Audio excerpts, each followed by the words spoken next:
Hello friends, welcome again in this series of lectures on current distribution in 1.5 CV scheme.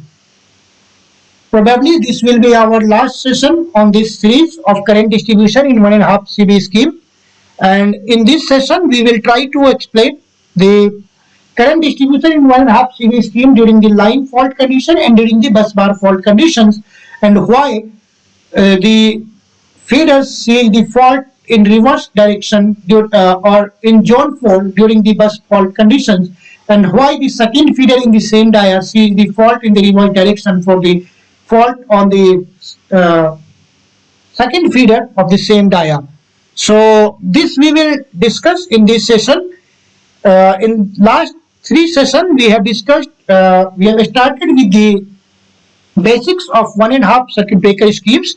Then we have discussed about the connections of main and tie CT for complete 1.5 CV schemes, wherein we have discussed how the star points of the main and tie CTs are formed towards the particular object side, and then how the main and tie base CTs are connected in parallel, and then how these parallel wires are finally connected to the relay coils. After that, we have discussed about the load current distribution in 1.5 CV schemes when all CV are in closed conditions and all CT polarities are correct. Then for the incorrect CT star point of tie CT, we have discussed the current distribution for feeder with all CB in closed condition. Then we have discussed about the current distribution of feeder 1 only with both main and tie CT star points incorrect but all CB in closed condition. After that, we have discussed about the current distribution when the CT star point is correct but feeder in service through only main bay, that means tie CB is in shutdown. Then we have discussed about the same current distribution of feeder 1 with feeder in service through tie bay and main CB under shutdown.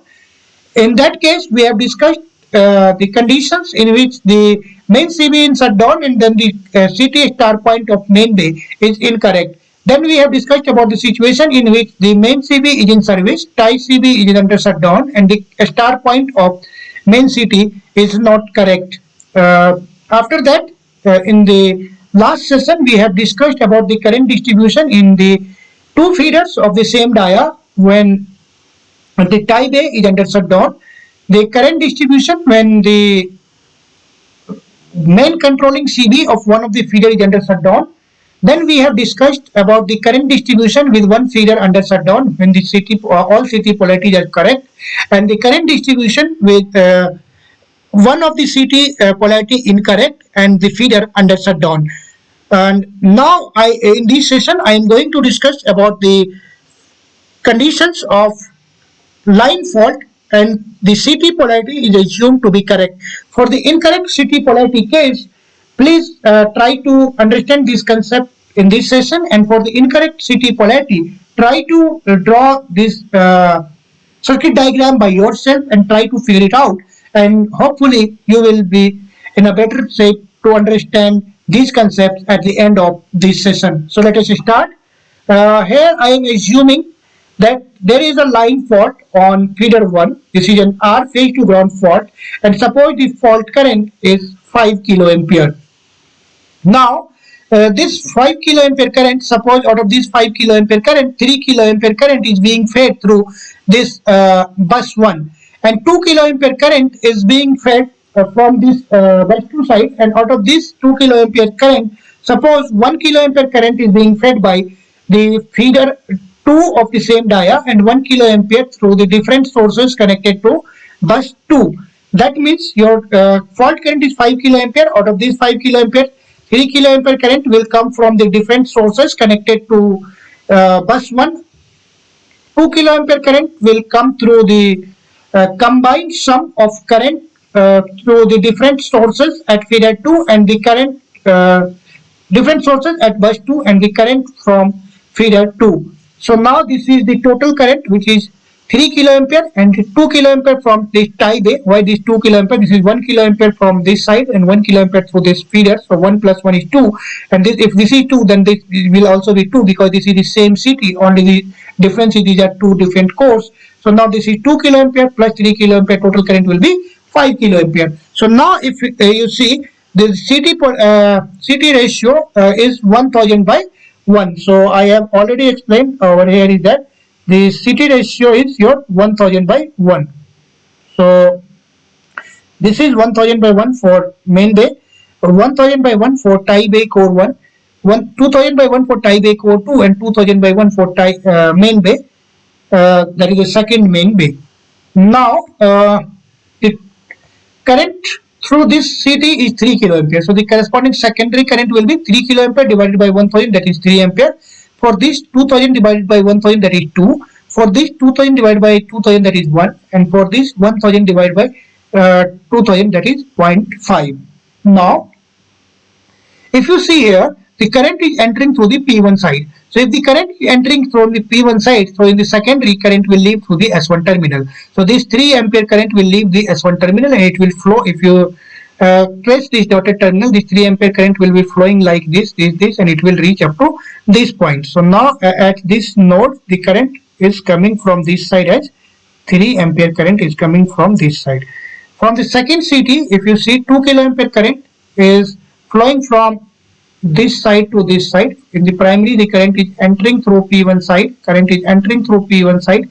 So in the secondary side, now the current must leave through the S1 terminal. So the current 2 ampere current is leaving the S1 terminal. So this 2 ampere, it will flow like this, and at this node, if you see, the 2 ampere current is coming from this side. 3 ampere current is coming from this side. So the total current to the relay coil will be 3 plus 2, that is 5 ampere. So now this 5 ampere current will enter the relay R phase CT and from here to neutral, and this 5 ampere now it will flow from here to this point.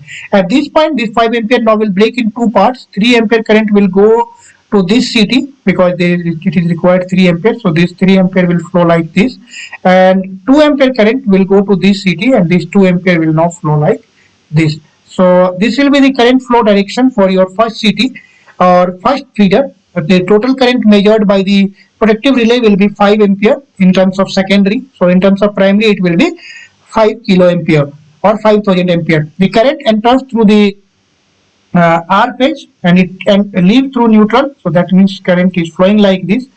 So it is Rn, which is forward. That means the fault is in the forward direction and the relay operation will be correct depending upon where the fault is, if it is in zone 1, zone 2 or zone 3, depending upon the fault location and the relay settings, the relay will operate. Now come back to the second feeder in the same dia. So the second feeder, if you see, the current in this CT is 1 kiloampere in the primary. So the secondary current, because of this 2000 by 1 CT ratio, will be 0.5 ampere. And in this also the current will be 2 kiloampere divided by 2000, which is 1 ampere. So now this current is now leaving through the P2 terminal. Here this is your for this CT, this is your P2 side and this is your P1 side. So current is now entering the P1 terminal. So this is your current which is entering, this is your P1 terminal. So current is entering the P1 terminal. That means in the secondary side, current must leave through the S1 terminal. So the current is leaving the S1 terminal and this current will flow like this and it will reach at this junction. Suppose this is the junction. Now at this junction, out of this 1 ampere current, the 0.5 ampere current must go to this side because this CT 0.5 ampere current is flowing. So 0.5 ampere current goes to this side. So 1 ampere is coming, 0.5 is going to this side. So total current will be 1 minus 0.5, that is 0.5 ampere will current will flow like this. This current will enter to your neutral CT. And now this 0.5, it will flow like this and it will reach at this point. At this point, if you see, 1 ampere current is going to this direction. And how much current is coming from this side? 0.5 ampere current. So that means remaining 0.5 ampere current must come from this side. So this side we will see a current of 0.5 ampere, and this current which is coming from neutral, it will lead from neutral to phase CT. So in this side, the current measured by the relay will be 0.5 in terms of secondary. So 0.5 into 2000 CT ratio, it will be 1000 ampere in terms of primary, and this is the exact 1 kiloampere current magnitude. Now the second thing, the current enters through your neutral and leaves from the phase CT. So that means the current is entering and leaving R. So it is in the reverse direction. So the relay will see the fault in the reverse direction. Even if the relay sees the fault, the relay sees the fault in the reverse direction, and that is the correct operation, because whenever there is a fault in this feeder, the second feeder in the same dia, or the not only this same dia but any feeder connected to this bus, it will see, or for that matter in this bus also, the feeder will see the fault in the reverse direction only, because this fault will be in the reverse direction for this feeder. So it will see the fault in the reverse direction, and if that fault is within its reach setting, the relay will operate after the zone 4 time delay, and that I have already explained how the zone 4 reach is determined, what will be the time of operation for zone 4. These things I have already explained in lecture 1. So in case you have any doubts regarding the reach settings, reverse reach settings, how the reach settings are determined, so please watch our session 1 on transmission line protection series, TL protection series, in English or Hindi as per your convenience. And there in the lecture 1 itself, I have explained these complete reach settings. So hopefully it is clear up to this point. And in the next slide, I am going to discuss about the bus fault and your CT polarity is correct. I am not going to discuss about the incorrect CT polarity. In case the CT polarity is incorrect, you can determine the current flow direction by your own. And in case of any difficulty, uh, you may ask through mail or through messenger or through YouTube channel itself, and I will try to explain these things in the comment sections, or through your I will try to answer your queries. But hopefully if you draw this secondary circuit diagram, you will be very easily able to determine the current flow in case of line fault with incorrect CT polarity. So now comes to our next topic, which is the bus fault. And again here I am going to discuss about the correct CT polarity case only. I am not going to discuss about the incorrect case. I am correct CT polarity means correct star point formation. So I am going to discuss about the correct star point formation. So your star point are formed correctly, and that only I am going to discuss. So now suppose everything is same, and suppose there is a bus fault over here. Now if in case of bus fault, suppose the uh, total, out of the total bus fault current of suppose 30 or 40 kiloampere, 5 kiloampere current is being fed through this feeder. So 5 kiloampere current is coming from this feeder. Suppose 2 kiloampere current is fed from this feeder, and 3 kiloampere current is being fed from this bus through the various sources connected at this bus. So now this 2 kiloampere from this feeder, 3 kiloampere from this main CT. So 2 plus 3 is 5 kiloampere. Now this 5 kiloampere plus this 5 kiloampere from this feeder. So total 10 kiloampere current will be flowing through main bay to this bus fault, bus bar fault cases. So now if this is 10 kiloampere, and I am assuming here that your CT ratio for these two CTs, CT ratio for these two is 1000 by 1, while the CT ratio for these two is your 2000 by 1. So this is our assumption. Now if the CT ratio is 1000 by 1, so the total current will be 10 kiloampere divided by 1000, that is 10 ampere. For this 5000 divided by 1000, it is 5 ampere. Similarly for this case, the total current of 5000 divided by 2000, so this will be your 5000 divided by 2000, which is equals to 2.5 ampere, and that's why I have shown it as 2.5 ampere. Similarly 3000 divided by 2000 is 1.5 ampere. Now focus on this first set of CT connections. Total current is your 10 ampere in this CT1. In the primary side, 10 kiloampere current is leaving P1 terminal. So the current must enter through the S1 terminal on the secondary side. And how much current the secondary terminal will see?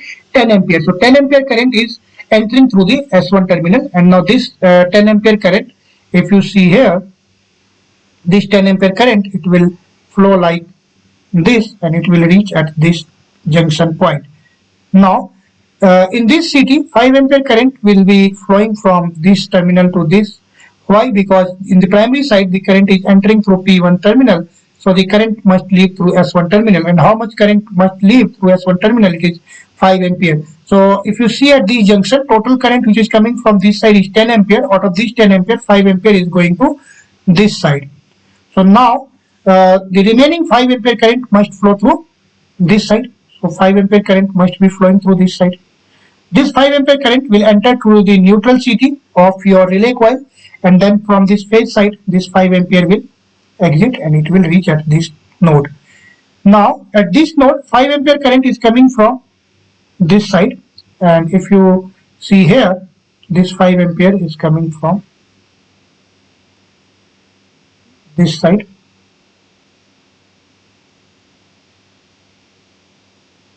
So the total current will be 5 plus 5, that means 10, and your 10 ampere current, which is your this current direction. And that is in the external circuit, your 10 ampere current will be flowing in this main bay. 5 ampere current will be flowing in this tie bay, and in case of protective relay, the total current will that is flowing through the protective relay is 5 ampere, and 5 ampere into 1000, which is your CT ratio, the relay will detect it at a 5 kiloampere current. So your relay will detect at 5 kiloampere, which is correct. The one thing is that the current magnitude is correct. Second thing, the relay detects the current from the entering from neutral and leaving through phase CT. That means N2R, which is your reverse direction. So the relay will detect it as a reverse looking fault, and that is correct because it is not a line fault. It is not a line fault. It is a bus fault, and for the feeder, your bus fault will always be, it is a bus fault, and for the feeder, the bus fault will be in the reverse direction. And how to determine its reach, that I will explain in our session on the transmission line protection series. So this is clear for the first feeder. Now come to the second feeder.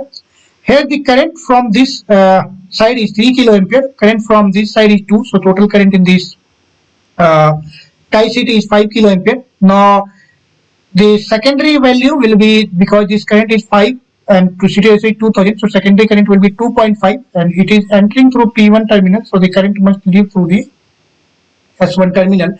And how much current it must leave? 2.5 ampere current. So your 2.5 ampere current will be leaving, and this 2.5 ampere current, it will now reach at this node. At this node, if you see in this CT, 1.5 ampere current is required to flow from this side to this side. Why? Because current is leaving P1 terminal. So current is leaving P1 terminal. So the secondary side current must enter through the S1 terminal.